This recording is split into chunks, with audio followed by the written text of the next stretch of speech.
Ya, jadi dari bahasan yang lalu-lalu sudah saya sampaikan bahwa komunikasi itu hampir 70% tidak terlepaskan dari kehidupan manusia. Ya, kalau kita masih manusia pasti berkomunikasi. Mulai dari kita bangun sampai kita melakukan aktivitas dan yang lainnya pasti membutuhkan yang namanya komunikasi ya.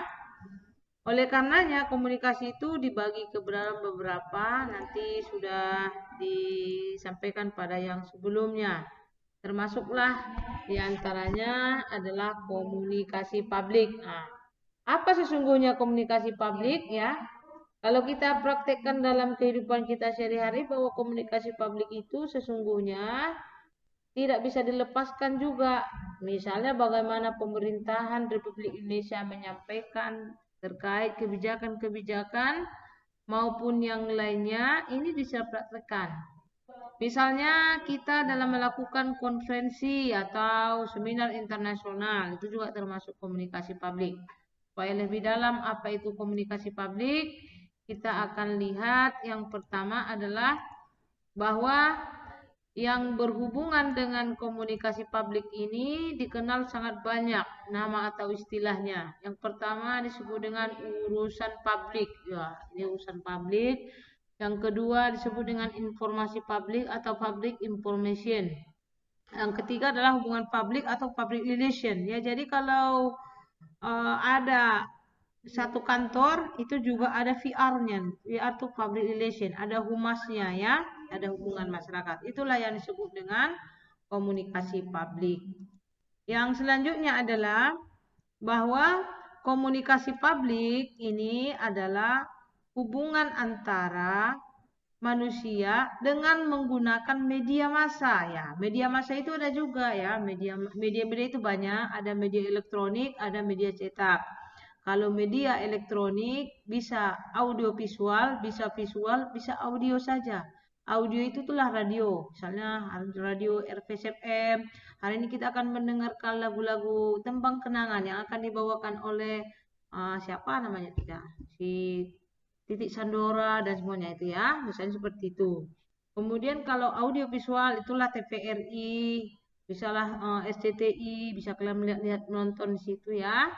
Kemudian kalau media cetak ini juga ada yang sifatnya bulanan, harian, mingguan maupun per triwulan, ada per trimester ya. Dia berdasarkan pencetakannya. Nah, kemudian ada jangkauan komunitasnya, berarti ada yang dijangkau di situ. Community outreach ya. Kemudian komunikasi krisis. Nah, ada sesuatu yang diperhatikan di situ ya. Ada relasi, nah, ada pelanggan. Kemudian ada acara atau event ya. Perencanaannya ada. Jadi kalau komunikasi publik itu tidak direncanakan atau sesuatu komunikasi yang tidak direncanakan itu bukan namanya komunikasi publik. Jadi kalau kita mau menyampaikan informasi di televisi atau mengadakan konferensi itu harus ada di organisasi dulu atau direncanakan kapan itu dilaksanakan, di mana caranya, siapa pembukanya, siapa moderatornya, itu adalah termasuk perencanaan ya. Kemudian ada risiko juga. Oleh karenanya komunikasi publik ini biasanya ada dia selalu menggunakan media massa ya. Jadi ada media massanya, media massa baik elektronik maupun media cetak dan lainnya ya. Selanjutnya kalau kita lihat komunikasi publik itu penyampaian pesan atau message berupa ide atau gagasan informasi yang diajarkan atau disampaikan kepada halayak ramai ya. Jadi disampaikan kepada halayak ramai. Jadi kalau komunikasi itu hanya 3 orang saja di rumah tangga itu bisa maksudnya kepada komunikasi kelompok ya. Komunikasi kelompok adalah komunikasi yang dilakukan dari beberapa orang dalam kelompok tertentu, misalnya apakah kelompok petani, kelompok kelas, kelompok organisasi, kelompok partai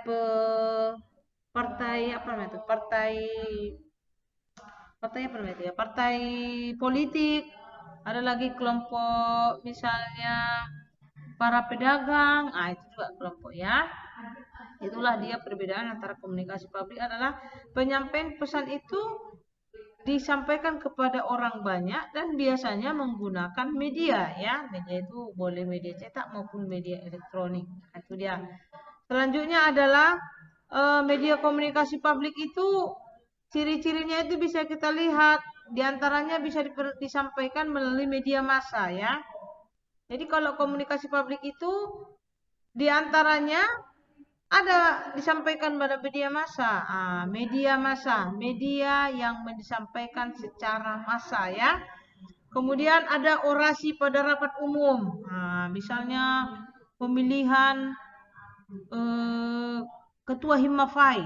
Disampaikan bahwa hari ini sudah terpilih ketua Himmafai atas nama Idham Gia. Oleh karenanya kita akan melakukan baiat atau sumpah untuk tetap konsisten dan mendukung beliau sebagai pimpinan Himmafai. Oleh karenanya Bapak dan Ibu sekalian, dipersilakan mengikuti apa yang saya sampaikan. Itu termasuk orasi.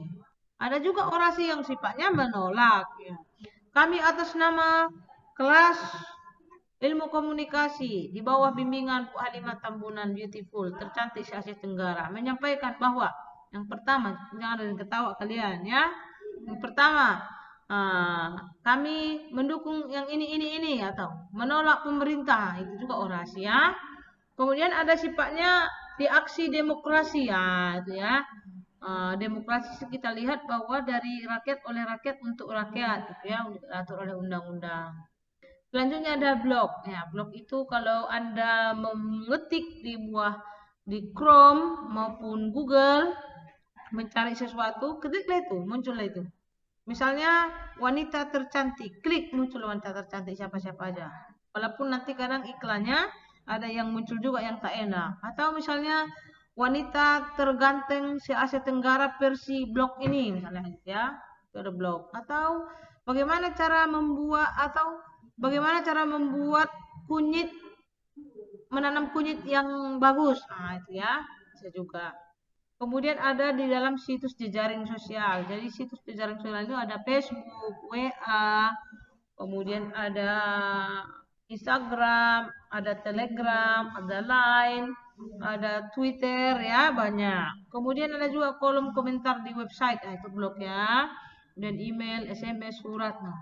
Kemudian ada juga reklame, ada spanduk. Jadi sifatnya itu termasuk komunikasi publik. Jadi komunikasi yang disampaikan kepada publik dan biasanya melalui media. Nah, medianya kalau yang spanduk itu, itulah namanya media spanduk. Ada sifatnya media melalui namanya flip chart. Flip chart itu timbal balik. Ada media poster, ada spanduk, itu juga media. Oleh karenanya, komunikasi yang disampaikan melalui media dan disampaikan kepada publik disebutlah dengan komunikasi publik. Oke ya, sampai situ ada yang mau bertanya? Enggak ada, pulang kita. Apa ciri-ciri komunikasi publik? Ini lihat ya, ciri-ciri komunikasi publik adalah satu pihak mendengarkan atau satu pihak sebagai pendengar cenderung lebih pasif. Jadi kalau komunikasi publik yang disampaikan kepada beberapa orang atau khalayak banyak, pendengar itu sifatnya pasif. Berbeda dengan komunikasi yang dilakukan melalui face to face atau personal atau intrapersonal. Karena feedbacknya lebih dapat dirasakan. Ketika si Ajril datang menjumpai saya ke kampus, Bu Halimah saya begini. Mungkin respon saya akan lebih berdampak dan efeknya itu bisa dirasakan dia. Kalau komunikasi publik tidak, karena tidak semua saran-saran yang disampaikan itu bisa mengcover dari seluruh apa yang disampaikan oleh si komunikator. Yang kedua, ciri-cirinya adalah interaksi antara sumber dan penerima terbatas. Jadi komunikasi terbatas dia. Kalaulah dalam satu ruangan atau seminar internasional, pesertanya ada 100. Dengan keterbatasan waktu, itu hanya mungkin 2, 3, 4, 5 orang saja yang bertanya, yang menimbulkan feedback. Ya. Selanjutnya adalah dilakukan di tempat umum. Jadi kalau disebut dengan komunikasi publik itu ada kelasnya, ada auditoriumnya, ada tempat ibadah.